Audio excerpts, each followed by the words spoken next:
দেবরের ঘাড়ে সব দায়িত্ব দিয়ে তো বেশ আরামেই আছিস রে ছোট। বলি প্রান্ত তো তোর দেবর, স্বামী নয়, তাহলে দেবরকে দিয়ে এত খাটাচ্ছিস কি করে শুনি? বালতিতে পানি নিয়ে ফ্লোর মুছছিল বিনি। তখনই তার বড় যা তাকে উদ্দেশ্য করে এসব কথা বলে। কথাগুলো বিনি শুনতেই তৎক্ষণাৎ ফ্লোর মোছা বন্ধ করে শ্যামলীর দিকে তাকিয়ে উত্তর দেয়, ছি ভাবি, এসব কি কথা বলছো তুমি? আমি বললেই দোষ তাই না? আর তুমি তলে তলে টেম্পু চালালে তখন বুঝি কিছু হয় না? কি বোঝাতে চাইছো ভাবি? কি আর বোঝাতে চাইছি, বুঝতে পারছিস না তুই? সেদিন প্রান্তকে দেখলাম তোর রুম থেকে বের হচ্ছে, তাও গভীর রাতে, হাতে পানির বালতি নিয়ে। ব্যাপার কি? এই কথার প্রসঙ্গে তুমি এভাবে বলছো? ওটা তো সেদিন রাতে প্রান্তর আশ্রমে পানি আসছিল না গোসলের জন্য, সেজন্য আমার রুমে এসে পানি ভরে নিয়েছে। বিনির কথা শ্যামলীর মুখটা চুপসে যায় কিছুটা, তারপর উত্তর দেয়, দেখিস বিনি। কি দেখবো ভাবি? কি দেখার কথা তোকে বলছি সেটা না হয় সময় হলেই টের পাবি। এখন এত কথা বলিস না তো, যা ফ্লোর মুছ গিয়ে। বড় ভাবির কথা মতন বিনি তাড়াহুড়ো করে যেখানে ফ্লোর মুছে গেছে সেই জায়গায় পা দিতে পা পিছলে ফ্লোরে পড়ে যায়। শ্যামলীকে ভেজা ফ্লোরে পড়তে দেখে বিনি ধরতে গেল না, সে সোফাতেই বসে রইল। ওদিকে ফ্লোরে ধপাস করে পড়ে যাওয়ার কারণে বিনি ব্যথায় আর্তনাদ করতে রুম থেকে বেরিয়ে আসে প্রান্ত।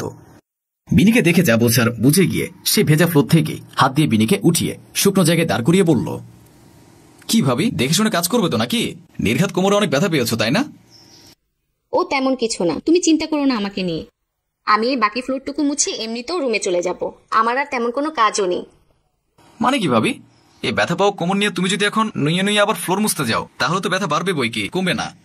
হাতের কাজ তো এভাবে ফেলে রাখতে নেই, শেষ করতে হবে না? ব্যথা বলে কি হাত পা গুটিয়ে রাখবো? রাখো তোমার কাজ, সারাদিন কেবল কাজ কাজই করে যাচ্ছ, নিজের দিকে কোনো খেয়াল নাকি তোমার?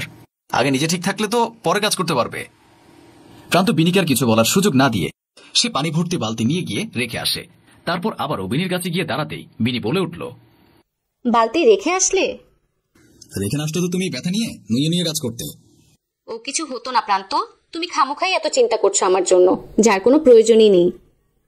কি হতো না হতো সেটা রাতেই টের পেতে, তখন তো ব্যথার চোটে ঘুমাতেও পারতে না তুমি। এতক্ষণ প্রান্ত আর বিনির কথা চুপচাপ শুনে যাচ্ছিল শ্যামলী। এবার ওদের কথোপকথনের মাঝে ফোরন কেটে বলল, তা প্রান্ত ভাই, ছোট ভাবিকে নিয়ে পড়ে থাকলে হবে নাকি? বড় ভাবির দিকেও তো একটু খেয়াল রাখতে হবে নাকি? কি বললেন ভাবি? আপনার কথা তো কিছু বুঝতে পারলাম না। না বোঝার মতন তো তেমন কিছু বলিনি প্রান্ত। সেদিন তোমায় বললাম আমার বান্ধবী আসবে, বাজারে যাও, যেতে পারলে না। আর বিনি পড়ে কি গেল, সাথে সাথে ওর কাছে ছুটে এসেছো, যেখানে বিনি বলছেও ওর কোনো সাহায্য লাগবে না। বিষয় দুটোকে এক করিয়ে না বড় ভাবি, আপনার জন্য ভাইয়া আছে কিন্তু বিনি ভাবির জন্য কেউই নেই। আমি না গেলেও ভাইয়া বাজার আনতো, কিন্তু এখানে আমি না গেলে বিনি ভাবিকে কেউ ওষুধ এনে দেবে না বা কেউ ওনার দিকে ফিরেও তাকাবে না। তাই আমি মনে করি ওনার বেশি বেশি খেয়াল রাখা উচিত। তোমার সাথে কথায় পারা যায় না ভাই, গেলাম আমি, তুমি থাকো। শ্যামলী রাগ দেখিয়ে চলে যেতেই বিনি প্রান্তকে বলল, দেখলে তো খামোখা এসবের কি দরকার ছিল বলো তো? ভাবির সাথে অশান্তি করিও না। ভাইয়া নেই, তুমি বিধবা মানুষ, সেটা সুযোগ নিয়ে এরা তোমাকে দিয়ে যা খুশি তা করাই বলা যায়। কিন্তু আমি এদের মতন নই বিধেই এদের সাথে আমার তর্ক করা লাগে। আপাতত এসব কথা ছাড়ো তো। বিনিকে কিছু বলার সুযোগ না দিয়ে প্রান্ত বিনির হাত ধরে বিনিকে বিনির রুমে পৌঁছে দিয়ে প্রান্ত নিজের রুমে চলে যায়। রাত্রিবেলা ডাইনিং টেবিলে খাবারের জন্য বসে অপেক্ষা করছে প্রান্ত আর শ্যামলী। বিনি খাবার নিয়ে আসলে তবেই ওরা খাবার শুরু করবে। বিনির আসতে দেরি হওয়ায় শ্যামলী নিজে নিজে বলতে লাগলো, এই বিনিটাও না কোথায় যে গেল, খাবার আনবেই বা কখন, খাবই বা কখন, কে জানে। শ্যামলীর কথা শুনে প্রান্ত উত্তর দিল, ভাবি এত তাড়া হলে আপনিও তো গিয়ে দেখতে পারেন ছোট ভাবি কি করছে। প্রতিদিনই রান্নার দায়িত্ব বিনির কাছে থাকে প্রান্ত, আমি গিয়ে কি দেখবো শুনি? না মানে আজকে দেরি হচ্ছে আপনি বললেন, সেজন্যই বললাম আর কি। প্রান্তর কথা শ্যামলী আর কিছু বলল না, শুধু আগে গিজগিজ করতে লাগলো নিজ মনে। ঠিক সেই সময় তরকারির বাটি হাতে নিয়ে ডাইনিং টেবিলে আসলো বিনি। একে একে শ্যামলী আর প্রান্তকে খাবার বেড়ে দিয়ে নিচে একটা চেয়ার ধরে দাঁড়িয়ে রইল। প্রান্ত শ্যামলী খাবার খাচ্ছিল। এর ভেতরে শ্যামলী হুট করে বিনিকে বলে ওঠে, মাছের তরকারিতে গোলমরিচ গুঁড়া কেন দিয়েছিস বিনি? মাথা কি তোর পুরোই গেছে নাকি? তাহলে জিরার গুঁড়া দিতে গিয়ে গোলমরিচ হয়ে গেছে ভাবি, বুঝতে পারিনি আসলে। তোর মন যে কোথায় থাকে আমিও বুঝতে পারছি না কিছু। শ্যামলী কথাটা বেশ রেগেই বলল বিনিকে, সামান্য রান্নার একটু মশলার হেরফের হওয়াতে আপনি ভাবিকে এভাবে কেন বলছেন বড় ভাবি? তোমার তো বাপু সবকিছুতেই ছোট ভাবি মহিয়সী নারী একেবারে, কত কি করেন, তাকে তো কিছু বলাও যাবে না। সে ভুলভাল রান্না হলেও বলা যাবে না কিছু। আমার ভুল হয়েছে তাকে বলা, মাফ করো আমাকে ভাই, আমিই গেলাম। কথাগুলো বলে শ্যামলী ডাইনিং টেবিল ছেড়ে চলে যায়। শ্যামলীকে যেতে দেখে বিনি রেগে প্রান্তকে বলল, কি দরকার ছিল প্রান্ত এভাবে ভাবিকে বলার? উনি না খেয়ে চলে গেল, দেখলে তো। চলে যাক, আমি ভুল কিছু বলিনি। বিনিও আর প্রান্তের সাথে মুখ বাড়ালো না। চুপচাপ খেতে লাগলো। বিনি স্বামী মারা গেছে কয়েক মাস। ভালোবেসে বিয়ে করেছিল বিনি। পরিবার মানেনি, সেজন্য স্বামী মারা যাবার পরও শ্বশুর বাড়িতে রয়েছে। শুধু এক দেবর, বড় যা আর ভাসুর নিয়ে সংসার। বড় যার স্বামী ব্যবসার জন্য প্রায় সময় বাইরে থাকে।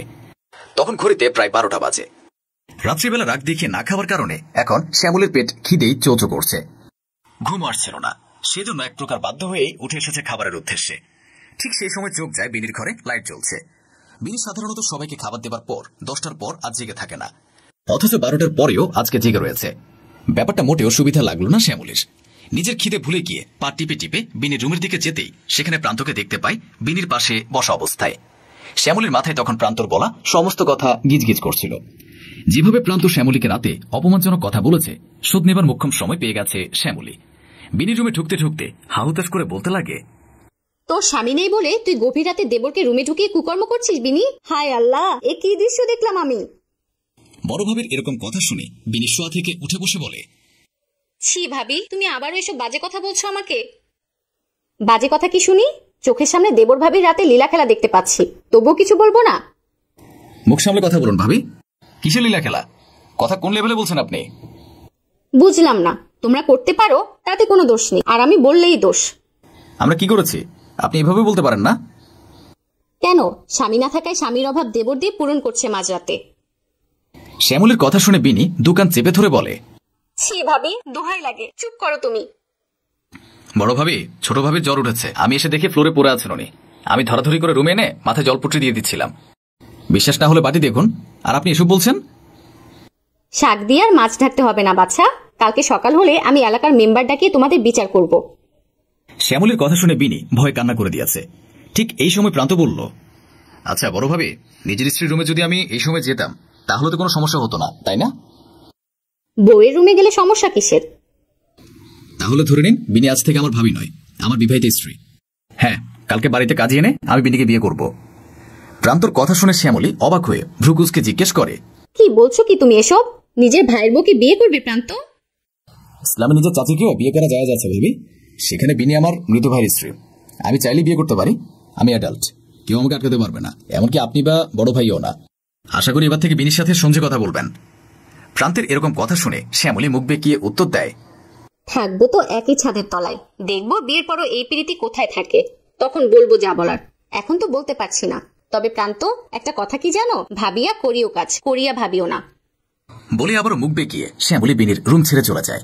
শ্যামলী চলে যেতে বিনি প্রান্তর দিকে কৃতজ্ঞতা দৃষ্টিতে তাকিয়ে বলে, আমি বিধবা প্রান্ত, বিধবাকে বিয়ে করবে, সমাজ কি বলবে, লোকে কি বলবে?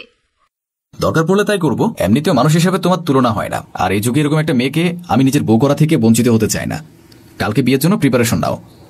আর কিছু না বলে বিনি কৃতজ্ঞতা দৃষ্টিতে প্রান্তর দিকে তাকালো। প্রান্ত এরকমই একটা চমৎকার ছেলে। এই বুঝি তার সুখের সময়টা শুরু হলো। স্বামী বা স্ত্রী মারা যাবার পরও দ্বিতীয় জনকে নিয়ে খুব সুন্দরভাবেই বাকি জীবন পার করা যায়, শুধু তার জন্য অপেক্ষা করতে হবে। সঠিক মানুষ জীবনে আসলে জীবন সুন্দর।